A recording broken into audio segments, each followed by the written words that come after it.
Morning everyone. बेटा अज आपां करांगे पंजवीं जमात का पाठ नंबर 20 सारागढ़ी की लड़ाई। ये एक कविता है जिहड़ी कि डॉक्टर हरि सिंह जाचक द्वारा लिखी गई है। इस कविता दे विच उन्होंने सारागढ़ी की लड़ाई नूं बहुत ही वधिया ढंग नाल बयान किया है कि उत्थे 21 सिखां ने किवें दुश्मनां दा मुकाबला करदे होए शहीदियां प्राप्त कीतियां। भारत उत्ते अंग्रेज़ां दा राज सी जद अफगानिस्तान तक हद वधाई है सी। इस हद की रखिया करन खातर सारागढ़ी एक चौंकी बनाई है सी। कहते भारत उत्ते जदों अंग्रेज़ां दा राज सी अते अंग्रेज़ां ने अपनी जिहड़ी हद सी वो अफगानिस्तान तक वधाई हुई सी अते इस हद की रखिया करन लई उन्हां ने सारागढ़ी दे विखे एक चौंकी बना दित्ती सी फौज की। इस चौंकी ते 21 सन सिख सैनिक जिम्मेवारी तद खूब निभाई है सी। इस चौंकी दे विच जिहड़े रखे गए सी सिख सैनिक सी सारे 21 जने सी ओह जिन्हां ने अपनी जिम्मेवारी बहुत ही वधिया ढंग दे नाल निभाई सी। हमला कीता कबायलियां गढ़ी उत्ते काली घटा कोई गढ़ी ते छाई है सी।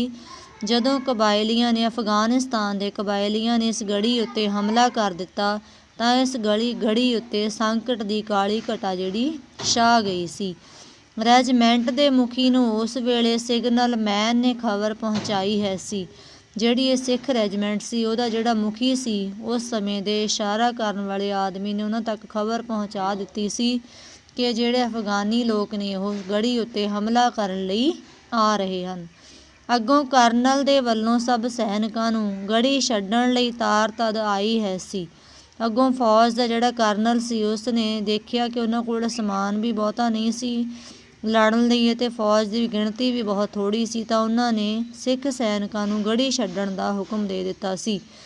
सिख फौजियां भज्जण दी थां उत्ते लड़न मरण दी विਉਂਤ बनाई है सी। पर जिहड़े उस गढ़ी उत्ते उस समय 21 सिख फौजी सी उन्हां ने भज्जण दी थां उत्थे लड़ के मरण दी स्कीम बना लई सी कि उत्थे ही शहीदियां प्राप्त करनगे पर गढ़ी दे विचों भज्जणगे नहीं। 12 सितंबर 1897 नूं लहू डोलमी हुई लड़ाई है सी अते 12 सितंबर 1897 नूं इन्हां सिख फौजियां अते अफगानियां दे विच लड़ाई हुई जिस विच बहुत सारे लोगों का खून डुलिया। उन्हां डट के कीता मुकाबला सी दुश्मन दलां च भाजड़ तद पाई है सी।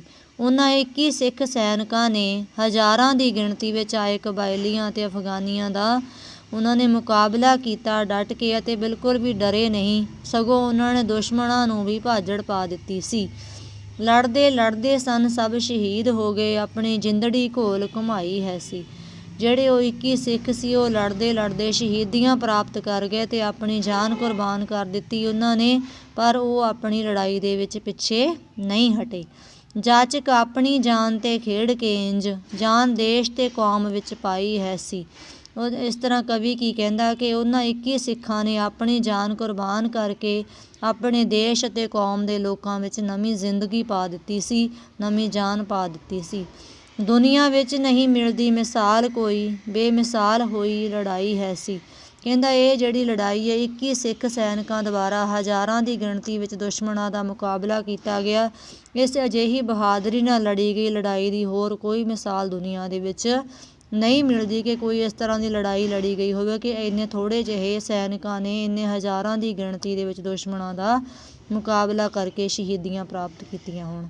हाँ जी बेटा इस कविता तो बाद ये क्वेश्चन आंसर दिते हुए ने थोड़े जे वैसे तुहाडे नाल मैं डिस्कस कर दिनी है। अंग्रेज़ां ने अपनी हद कित्थों तक वधाई सी जिवें आपां कविता दे विच पढ़िया कि अंग्रेज़ां ने अपनी हद आ जिहड़ी अफगानिस्तान तक वधाई हुई सी। सारागढ़ी विच किन्ने सैनिक सन 21 सिख सैनिक सन उस समय सारागढ़ी दी चौंकी विच। सिख फौजियां ने की विਉਂਤ बनाई सी। सिख फौजियां ने भज्जण दी थां लड़ के मरण दी विਉਂਤ बना लई सी। सारागढ़ी दी लड़ाई कदों होई सी 12 सितंबर 1897 ईस्वी नूं सारागढ़ी दी जिहड़ी लड़ाई होई सी। अगे दे क्वेश्चन ने गढ़ी उत्ते की होया सी गढ़ी उत्ते जदों कबायलियां दा हमला हो गया सी तां उस गढ़ी उत्ते डर अते खौफ दी जिहड़ी काली घटा छा गई सी। ਕਰਨਲ ਦੁਆਰਾ ਸੈਨਿਕਾਂ ਨੂੰ ਕੀ ਕਿਹਾ ਗਿਆ ਸੀ? ਕਰਨਲ ਨੇ ਸੈਨਿਕਾਂ ਨੂੰ ਕੀ ਕਿਹਾ ਸੀ? ਉਹਨੇ ਸੈਨਿਕਾਂ ਨੂੰ ਗੜੀ ਛੱਡਣ ਦਾ ਹੁਕਮ ਦੇ ਦਿੱਤਾ ਸੀ। ਇਸ ਵਿੱਚ ਕਿਸ ਮਿਸਾਲ ਦੀ ਗੱਲ ਕੀਤੀ ਗਈ ਹੈ? ਇਸ ਕਵਿਤਾ ਦੇ ਵਿੱਚ ਸਾਰਾਗੜ੍ਹੀ ਦੇ ਸਥਾਨ 'ਤੇ ਜਿਹੜੀ ਲੜਾਈ ਹੋਈ ਉਸ ਵਿੱਚ ਦਿਖਾਈ ਗਈ ਬਹਾਦਰੀ, ਨਿਡਰਤਾ ਅਤੇ ਦਲੇਰੀ ਦੀ ਮਿਸਾਲ ਦੀ ਗੱਲ ਕੀਤੀ ਗਈ ਹੈ। ਅੱਗੇ ਬੇਟਾ ਵਾਕ ਦਿੱਤੇ ਹੋਏ ਨੇ ਅਤੇ ਉਹ ਤੁਸੀਂ ਆਪਣੇ ਆਪ ਸੋਲਵ ਕਰਨੇ ਨੇ। ਓਕੇ, ਧੰਨਵਾਦ ਜੀ।